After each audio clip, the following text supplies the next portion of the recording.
نحمده ونستعينه ونستغفره ونعوذ بالله من شرور انفسنا ومن سيئات اعمالنا من يهده الله فلا مضل له ومن يضلل فلا هادي له واشهد ان لا اله الا الله وحده لا شريك له واشهد ان محمدا عبده ورسوله اما بعد فان خير الحديث كتاب الله وخير الهدي هدي محمد صلى الله عليه وسلم وشر الأمور محدثاتها وكل محدثة بدعة وكل بدعة ضلالة وكل ضلالة في النار. اللهم صل على محمد وعلى آل محمد. دوستو اللہ تبارک و تعالیٰ نے سورہ فتح آیت نمبر 29 میں فرمایا محمد رسول اللہ والذین معه اشداء علی الکفار رحماء بینہم. فرمایا محمد صلی اللہ علیہ وسلم اور ان کے ساتھی آپس میں بڑے رحم دل ہیں اور کافروں کے بڑے سخت ہیں. تراہم رکعن سجدن، آپ ان کو دیکھو گے رکوع کرتے ہوئے سجدے کرتے ہوئے یبتغون فضلا من اللہ ورضوان، وہ اللہ کا فضل چاہتے ہیں اور اس کی رضا حاصل کرنے کے لیے سیماہم فی وجوہہم من اثر السجود، تم ان کی پیشانیوں پہ سجدوں کے نشان دیکھو گے. ذالک مثلکم فی التوراۃ، یہ مثال اللہ تبارک و تعالیٰ نے ان کی تورات میں بیان فرمائی ہے. ومثلکم فی الانجیل، اور انجیل میں مثال ہے ان کی. کزرع اخرج شطأہ فآزرہ فاستغلظ فاستوی علی سوقہ. اللہ تبارک و تعالیٰ نے ان کی مثال انجیل میں بیان فرمائی. فرمایا جیسے کوئی کھیتی سے ایک کومپل نکلے پھر وہ درخت بن جائے، تنا مضبوط ہو جائے، پھر وہ اپنے تنے کے اوپر کھڑی ہو جائے، اپنے وہ مضبوطی پہ پہنچ جائے اور اپنے دیکھنے والے اس کاشتکار کو خوش کر دے. یجیب الضرائع لیغیظ بہم الکفار، کاشتکار کو خوش کر دے اور اس کو دیکھنے سے اس کی وجہ سے کافروں کو غضب آئے، غصہ آ جائے. وعد اللہ الذین آمنوا وعملوا الصالحات منکم، فرمایا اللہ تبارک و تعالیٰ نے وعدہ کیا ہے ایمان والوں سے اور جو ان میں سے نیک عمل کرنے والے ہیں مغفرات، مغفرت کا، واجرا عظیما، اور بہت بڑے اجر کا. یہ اللہ تبارک و تعالیٰ کا وعدہ ہے. اور امام مالک رحمت اللہ علیہ لیغیظ بہم الکفار، اس نقطے سے یہ عقیدہ اور یہ فتویٰ دیا تھا کہ جو شخص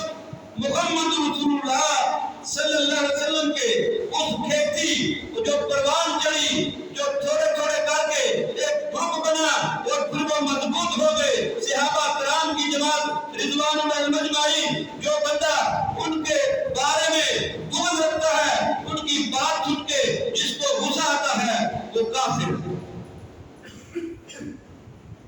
یہ امام مالک رحمت اللہ علیہ کا فتویٰ. اور اللہ تبارک و تعالیٰ نے بتا دیا کہ ان کی وجہ سے کفار کو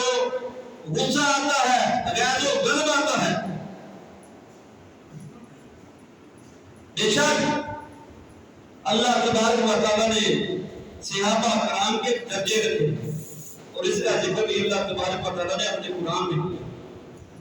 سورہ حدید آیت نمبر 10 میں اعلان فرمایا لا یستوی منکم من انفق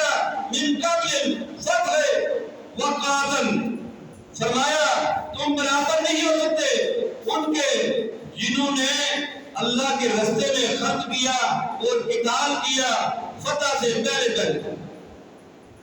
یعنی فتح مکہ سے پہلے پہلے جن لوگوں نے قتال کیا اور اللہ کے راستے میں خرچ کیا، تم ان کے برابر نہیں ہو سکتے. اولئک اعظم درجات، یہ بہت بڑا درجہ ہے ان کا، بہت بلند درجہ ہے ان کا. من الذین انفقوا من بعد وقاتلوا، جو بعد میں جنہوں نے اللہ کے راستے میں فتح مکہ کے بعد اللہ کے راستے میں خرچ کیا اور اور اللہ کے راستے میں قتال کیا، نبی علیہ السلام کے ساتھ مل کر جہاد کیا، وہ ان کے مقام کو نہیں پہنچ سکے۔ وَقُلْ وَعَدَ اللَّهُ الْحُسْنَى، مگر اللہ تبارک و تعالیٰ نے فرمایا ہم نے تمام کے تمام سے، چاہے وہ پہلے سے یا پچھلے سے، سب سے اچھا وعدہ کیا ہے، ایک اعلیٰ وعدہ کیا ہے۔ وَاللَّهُ بِمَا تَعْمَلُونَ خَبِيرٌ، اور جو تم کرتے ہو ہم جانتے ہیں۔ بتائیے چلا کہ تمام کے تمام صحابہ کرام رضوان اللہ اجمعین سے اللہ تبارک و تعالیٰ کا یہ وعدہ ہے ان کی آخرت کی کامیابی کہ ان سے آخرت میں اچھا، بہتر، شاندار حسن سلوک کیا جائے۔ مگر پہلے مقام والے ہیں، بعد والے ان کے مقام کو پہنچ نہیں سکتے۔ اور اسی کے متعلق جو نبی علیہ السلام کی یہ حدیث ہے بخاری اور مسلم میں، لا تسبوا اصحابی لا تسبوا اصحابی فوالذی نفسی بیدی، نہ میرے صحابہ کو برا کہنا، نہ میرے صحابہ کو برا کہنا، جس ہستی کے ہاتھ میں میری جان ہے، فوالذی نفسی بیدی لو ان احدکم انفق مثل احد ذهبا، تم میں سے اگر کوئی احد پہاڑ کے برابر سونا خرچ کرے، ما بالغ مد احدہم ولا نصیفا، تو میرے صحابہ کو ان کے ایک مد یا آدھے مد کے برابر بھی نہیں، ان کا وہ بھی زیادہ ہوگا اجر کے لحاظ سے۔ اور ان ثواب کے ساتھ سے یوم تک نہیں پہنچ سکتا، ایک طرف پہاڑ ہے اور ایک طرف ایک مد یا آدھا مد، یہ ہے پہلے اور پچھلوں کا فرق۔ اور یہ اس کی روایت کی وضاحت جو ملتی ہے، اس میں خالد بن الولید کمانڈر صحابی ہیں، سیف اللہ کا لقب ملا ہے، مگر عبد الرحمن بن عوف رضی اللہ عنہ سے کسی بات میں اختلاف ہو گیا اور کچھ بات ہوئی تو وہاں پہ یہ نبی علیہ السلام کا فرمان تھا۔ تو ہماری کیا حیثیت بعد میں آنے والوں کی جو بکواس کرتے ہیں، جو بھونکتے ہیں صحابہ رسول پہ، ان کا انجام کیا ہوگا؟ اور ان کا اللہ تبارک و تعالیٰ نے اعلان فرما دیا، وَإِذَا قِيلَ لَهُمْ آمِنُوا كَمَا آمَنَ النَّاسُ قَالُوا أَنُؤْمِنُ كَمَا آمَنَ السُّفَهَاءُ أَلَا إِنَّهُمُ السُّفَهَاءُ وَلَكِنْ لَا يَعْلَمُونَ۔ اللہ تبارک و تعالیٰ نے فرمایا، اور جب ان سے کہا جاتا ہے ایمان لاؤ جیسے پہلے لوگ ایمان لے کے آئے، تو وہ کہتے ہیں ایسے ہم ایمان لائے جیسے وہ کم عقل یا بے وقوف، یا ایمان آج جو کہا جاتا ہے صحابہ کرام کے متعلق کہ ان کا ایمان اوپر سے تھا، زبانی تھا، اندر سے ایمان نہیں تھا۔ یہ جو بکواسات سننے کو ملتی ہے، جو صحابہ کرام کے انکاری ہیں، وہ کیسے اللہ کی طرف اس کامیابی کی طرف جا سکتے ہیں؟ جو صحابہ کرام کے ایمان کے انکاری ہیں، ان کے عمل کے مطابق کیسے عمل کرنے والے ہوں گے؟ اور جس کا عمل صحابہ کرام جیسا نہیں ہوگا، جیسی اطاعت رسول انہوں نے کی، جیسے انہوں نے فرما برداری کی، جیسے انہوں نے محبت کی، اگر ایسی محبت نہیں ہوگی تو وہ بندہ کامیاب نہیں ہو سکتا۔ اس لیے اور میرے دوستو، آج جب بڑی بڑی ان کی محفلیں سجتی ہیں تو ہم دیکھتے ہیں کہ کچھ ایسے جو اپنے آپ کو اہل سنت کہلوانے والے ہیں، ہم میں سے ہمارے بھائی، ہمارے عزیز و اقارب، جو ان کے لیے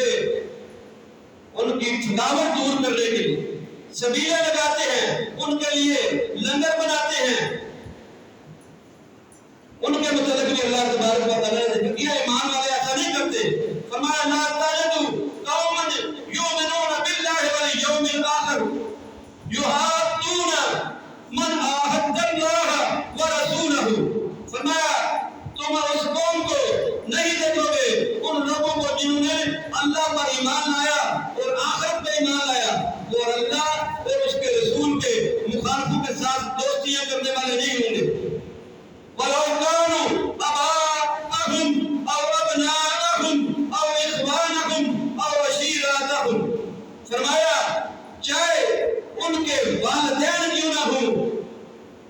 چاہے ان کے بھائی کیوں نہ ہوں، چاہے ان کے عزیز و اقارب کیوں نہ ہوں، چاہے ان کے بیٹے کیوں نہ ہوں۔ اللہ تبارک و تعالیٰ نے فرمایا جن کا ایمان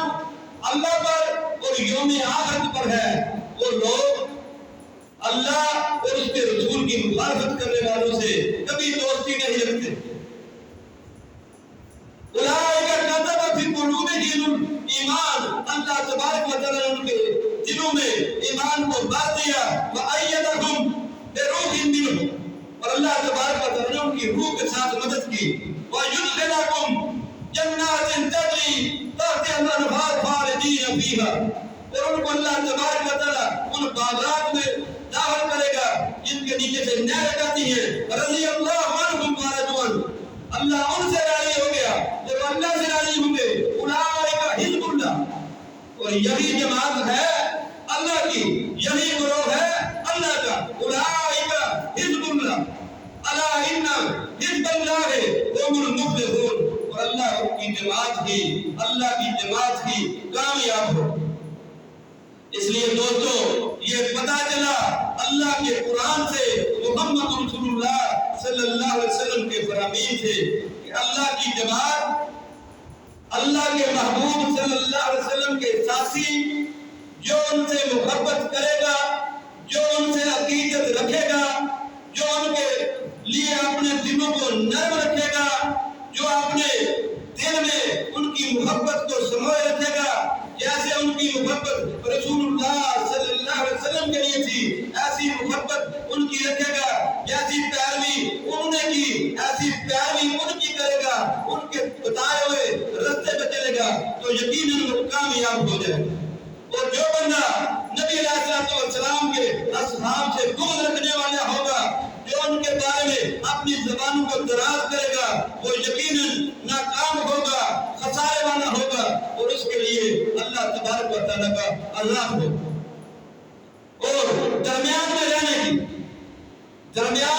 کی کوئی جگہ نہیں بتائی، اللہ نے بتا دیا کہ جو لوگ اللہ پر اور آخرت پر ایمان رکھتے ہیں وہ رسول اللہ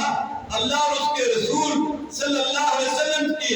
ساتھ جو مخالفت رکھتے ہیں، چاہے ان کے باپ ہوں، چاہے ان کے بیٹے ہوں، چاہے ان کے بھائی ہوں، چاہے ان کا خاندان کنبہ قبیلہ ہو، وہ ان سے دوستیاں نہیں رکھتے۔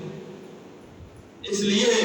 کامیاب و کامران جو گروہ ہے وہ محمد رسول اللہ صلی اللہ علیہ وسلم اور آپ کے ساتھ سے محبت کرنے والا ہے۔ اللہ تبارک و تعالیٰ مجھے اور آپ کو نبی علیہ السلام اور آپ کے صحابہ اور اہل بیت سے محبت کرنے کی توفیق عطا فرمائے۔ اللہ تبارک و تعالیٰ ہمیں اسی رستے پہ چلائے جن رستوں پہ وہ چلے تھے، اس لیے کہ ہمیں اللہ کی ان جنتوں کا مہمان بننا ہے جو اللہ تبارک و تعالیٰ نے مومنین کے لیے تیار کر رکھی ہے۔ اللہ مجھے اور آپ کو عمل کی توفیق عطا فرمائے۔ سبحان ربک رب العزة عما یصفون وسلام علی المرسلین والحمد للہ رب العالمین۔